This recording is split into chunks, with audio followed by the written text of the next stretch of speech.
What's up, everyone? Welcome to the Voyage Report.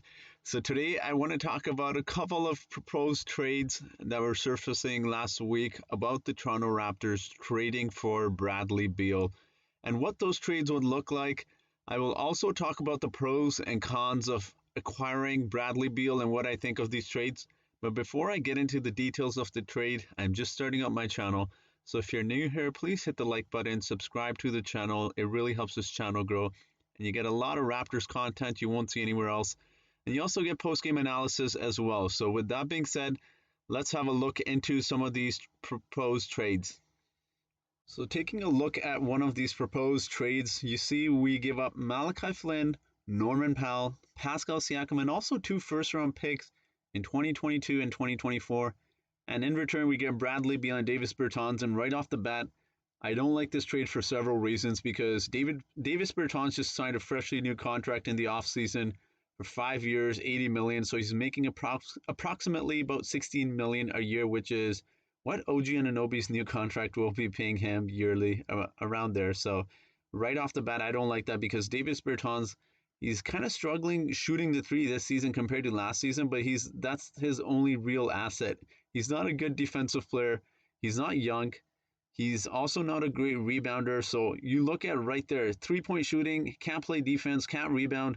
Who does that remind you of? Matt Thomas. He's like a bigger Matt Thomas who can't do any of the things that the Raptors want in a big man. So right off the bat, I don't like that trade. And he's also making a boatload of money. We do get Bradley Beal, though, but I don't like it for that reason. And also we're giving up Pascal Siakam, who alone is a lot to give up for Bradley Beal. And what we're also giving up Malachi Flynn, who I do think has a really bright future with the Raptors. And Norman Powell is a great player, don't get me wrong, but it doesn't hurt us too much because he does have a player option, so he might just opt out for all we know. So, but yeah, just right off the bat, I don't like that trade for that reason. But let's take a look at what our starting lineup would look like. So taking a look at our starting lineup, you see our backcourt is already way too small as it is. 2 6-foot point guard, shooting guards, and then you insert Bradley Beal into the small forward position, and Bradley Beal is only 6'3". I don't like that right off the bat.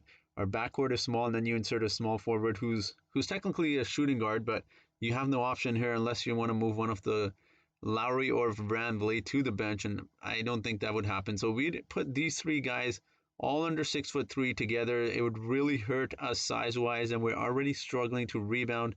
They're good rebounders for this size, but I don't like this right off the bat for that reason. You would have OG Anunoby slide to the power forward position, and Aaron Baines stays where he is at the center position. So for several reasons there, I don't like this trade at all. But I do want to take a look at what our next trade would look like. So the next proposed trade would be OG Anunoby, Fred VanVleet, 2 first-round picks in 2021 and 2023, and also first-round pick swap in 2024 going to the Wizards. And in return, the Raptors get Mo Wagner and Bradley Beal. For those who don't know, Mo Wagner is a 23-year-old big man.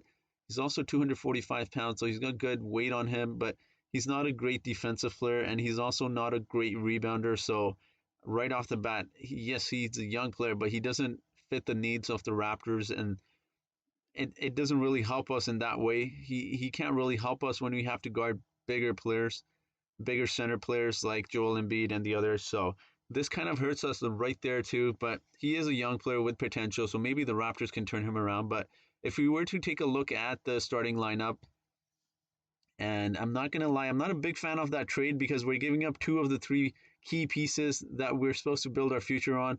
We do keep Pascal, and you know what? Our lineup, honestly, I'm not going to lie here, does not look that bad at all. You still got Kyle Lowry at the point guard. And then you insert Bradley Beal into the shooting guard. He's 6'3", so he can play that. And then you insert Norman Powell off the bench into the starting lineup. And Norman Powell, as we know, has been killing it in the starting lineup, so he'll be good there.